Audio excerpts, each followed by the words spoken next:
நம்ம காட்டுக்குள்ளே ட்ரெக்கிங் போகும்போதோ இல்லை வேறு எங்கேயாச்சும் நீண்ட பயணம் பண்ணும்போதோ நம்ம கையில் வாட்டர் கேனை கொண்டு போகிறதுக்கு பதிலாக ஒரு சில முடிச்சுகள் இருக்குது. அதை போட்டு ஈஸியாக நம்ம அதை கையாளலாம். ஒரு கயிறு எடுத்துக்கிறோம், அதை நல்லா ரெண்டாக சரி சமமாக எடுத்துக்கிறணும். எடுத்துட்டு அதை நம்ம ஸ்ட்ரைட்டாக விரிச்சிக்கலாம். அதில் சென்டர் பாயிண்டில் இந்த வாட்டர் கேன் நம்ம வச்சுக்கிறணும். நமக்கு தெரிஞ்ச நார்மல் முடிச்ச இந்த டாப்பில் போட்டுக்கிறணும். போட்டுட்டு கரெக்டாக அந்த ரெண்டு இடத்துல மெர்ஜ் ஆகிற இடத்த நம்ம லேசாக இப்படி பிரித்து கீழே கொண்டு வந்துடணும். சென்டரில் அந்த வாட்டர் கேனோட சென்டரில் கொண்டு வந்து இப்படி லாக் பண்ணிக்கணும்.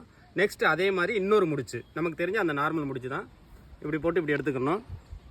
எடுத்துகிட்டு அதே மாதிரி இந்த ஜாயிண்ட் ஆகி இருக்கிற இடத்துல இப்படி பிரித்து இந்த வாட்டர் கேனோட வாய்ப்பகுதியில் நல்லா இது பண்ணிக்கிறோம்.